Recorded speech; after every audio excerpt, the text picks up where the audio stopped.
Thank you, Monsieur Davignon. Your Excellencies, ladies and gentlemen, good evening, dear friends. It is a pleasure to be here with you.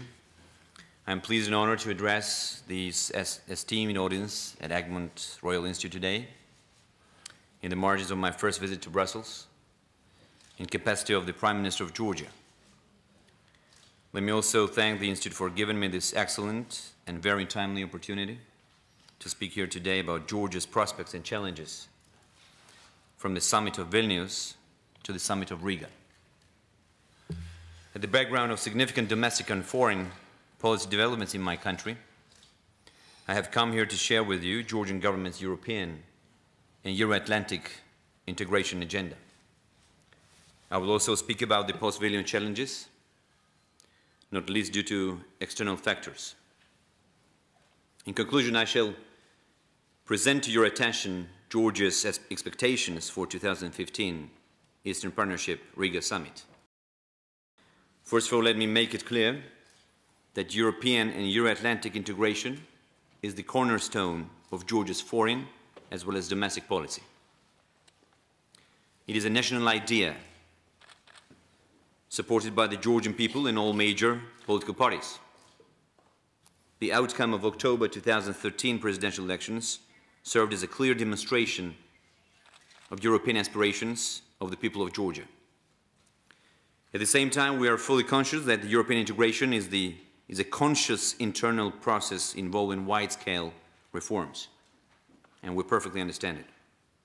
And since coming to power in October 2012, being fully committed to the goal of European integration, my government has initiated and implemented key political and economic reforms directed towards strengthening democracy, rule of law, judicial independence, human rights and fundamental freedom support, businesses and social welfare. 2013 was a year full of various memorable events and achievements in Georgia. To put it shortly, allow me to make 6 points outlining major accomplishments in our domestic policy. First of all, Georgian democracy is proceeding to the next stage of democratic consolidation.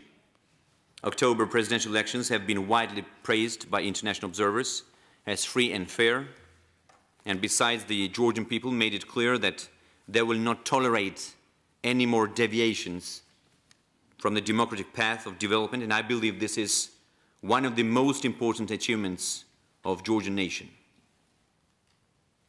As another benchmark of Georgia's democratic consolidation, recent constitutional amendments created a more democratic system of checks and balances between the legislative and executive branches.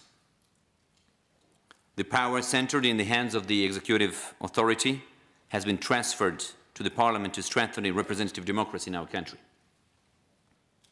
Furthermore, efforts are being made to ensure a free and independent judicial system. The courts have been gradually regaining trust and respect of the people. In the past, the court system, unfortunately, was really discredited.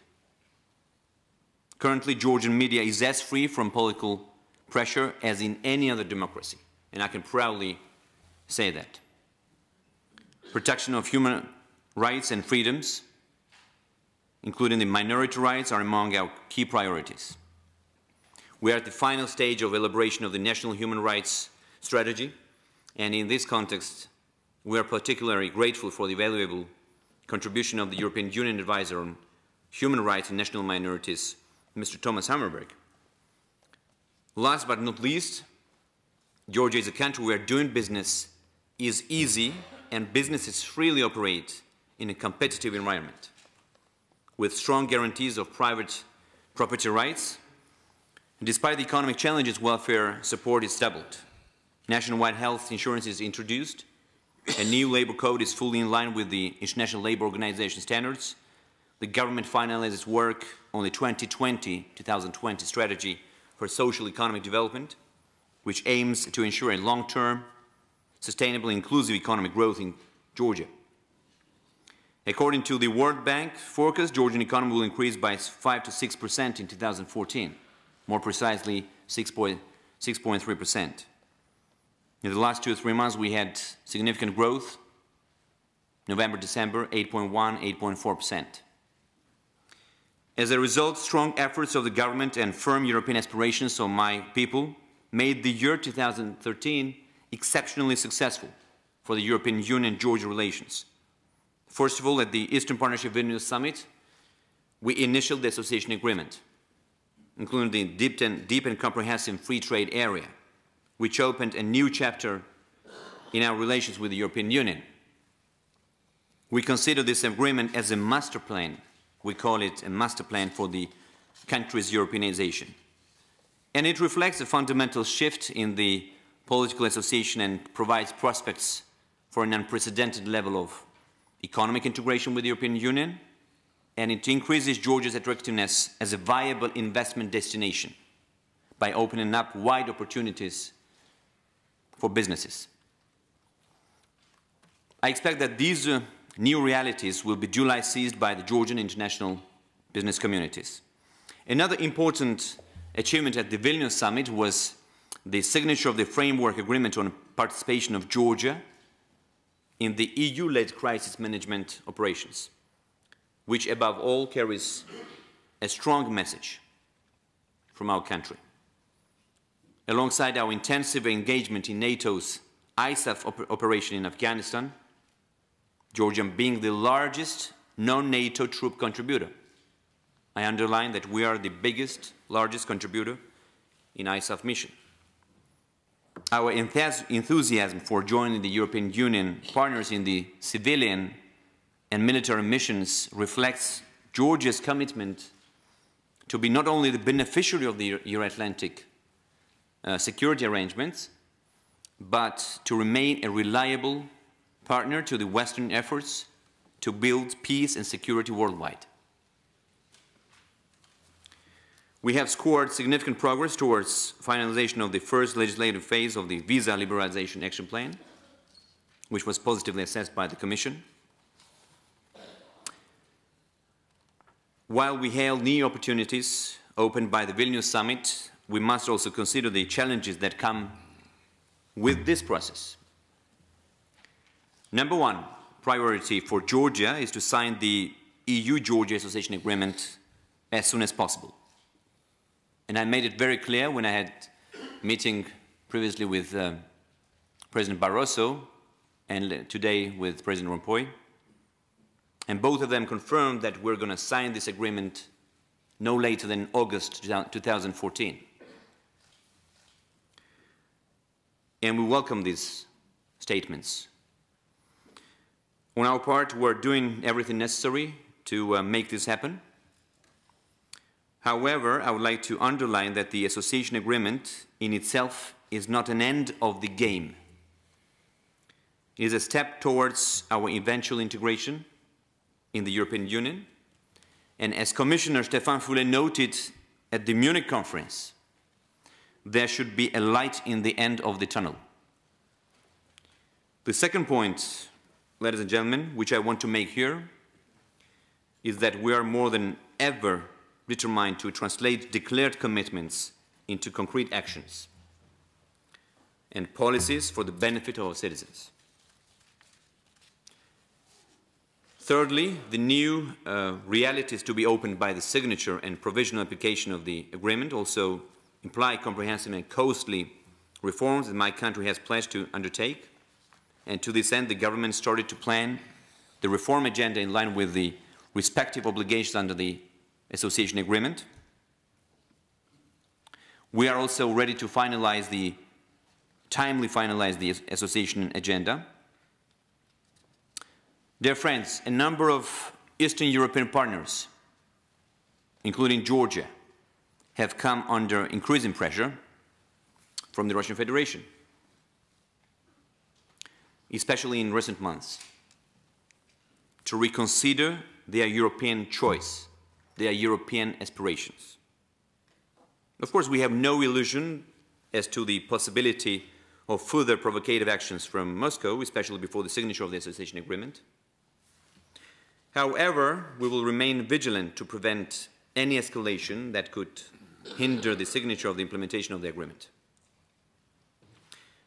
We are ready to withstand any pressure because what is at stake is not just another international agreement, but rather the European future of Georgia. At the same time, lessons should be learned from the recent developments in the Eastern Partnership region, especially from Ukraine. The European Union should use all its power to avert any undue interference from a third party in its relations with the European partners. We must join our efforts and design a common position to forestall possible coercive measures directed against the Eastern Partnership. We should together defend the fundamental principle of non-interference and the right of each nation to define and conduct its foreign policy in accordance with the OSCE Helsinki Final Act. Ladies and gentlemen, over the years, Georgia has been trying to lower tensions in relations with Russia. And I would like to say a few words about the Georgia-Russia relations. And we've been consistent in our efforts. And especially since we came into power after the parliamentary elections in 2012, the Georgian government has undertaken a number of constructive steps in order to decrease the tension, and we also started exploring the various areas of cooperation without detriment to Georgia's sovereignty and territorial integrity. We appointed the Prime Minister's Special Representative for the relations with Russia. We achieved some results, such as gradual opening of the Russian market for Georgian products. Transport links have improved, people-to-people contacts intensified. At the same time, we decided not to boycott the Sochi Olympic Games. We have even offered to cooperate on these issues related to the security of the Games, and on our part, do everything to prevent any provocations against the Olympic Games. It was a hard decision for us not to boycott the Sochi Olympic Games. But we decided, we made this decision, and we are sending our athletes in Sochi. And despite these efforts of my government, Moscow still continues, unfortunately, provocative actions by illegally installing barbed wires and fences along the occupation line on our territory. And we expect further attempts from the Russian side to increase pressure on Georgia. My government will continue to work closely with the European Union and other international partners and friendly nations in order to avert any further deterioration of the situation. In this respect, I would like to particularly underline the critical role of the European Union in the peaceful resolution of the Russia-Georgia conflict. Its unwavering support for Georgia's territorial integrity within its internationally recognized borders is crucial. The European Union's non-recognition policy towards Georgia's occupied regions of Abkhazia and Skhin Valley is of paramount importance. The European Union monitoring mission and the European Union's contribution to the confidence building between the war-divided communities, as well as its active participation in the Geneva international discussions, is invaluable. Dear friends, 2014 is the year of important anniversaries in the EU-Georgia relations. 10 years ago, Georgia joined the European Neighborhood Policy. And 5 years ago, Georgia became part of the European Eastern Partnership Initiative. So this year, in 2014, we will sign the association agreement, which should become the logical consequence of what we have accomplished during our fruitful cooperation with the European Union. Today, any threat to the future of the Eastern Partnership is our common threat. It's not a problem of Ukraine, it is not a problem of Armenia or Azerbaijan or other countries or Moldova. It is our common threat and common problem. With this necessity in mind, we pledge to work closely with our partners in Brussels as well as in each and every European capital in order to make the Eastern Partnership a successful European project. We also expect to see European Union policy in tune with what is at stake for Europe with the Eastern Partnership policy. We also expect that 2014 will be marked with another important development in NATO-Georgia relations, considering our progress on the track of democratic reforms and Euro-Atlantic integration. We do expect that NATO, duly acknowledges Georgia's performance, reflects it in concrete decisions, and takes the next step in the integration at the NATO summit in UK this year. In my concluding remarks, I would like to shortly outline what we pledge to do and what we expect to achieve by the Eastern Partnership Riga Summit in 2015. We pledge to continue a far-reaching reforms agenda in line with our commitments under the EU-Georgia Association Agreement agenda. We pledge to further consolidate our democratic achievements and remain a model of successful democratic development in the region. We expect to sign the association agreement by the early autumn this year, and we are ready to participate in the EU programs such as Creative Europe, Erasmus, Horizon 2020, and to explore new avenues of cooperation under the CSDP. And we also expect to start implementation of the provisions of the association agreement pertaining to trade and take first steps towards gradual integration into the European Union and its common economic area. And I hope that at the Riga summit we will be able to positively evaluate the early results of implementation of the association agreement. On our side, we will work hard to achieve Commission's positive recommendation on the visa waiver for short-term travel by the citizens of Georgia, and we expect to carry out new projects in the fields of transport, energy, education, and culture. We expect to enhance the EU's role in the peaceful conflict resolution in Georgia and to see stronger political and financial support from the European Union, including effective implementation of new instruments of assistance. Dear friends, I am confident that we can make it happen, and I expect a constructive exchange of opinion on how to achieve that. Thank you very much for your attention. Thank you.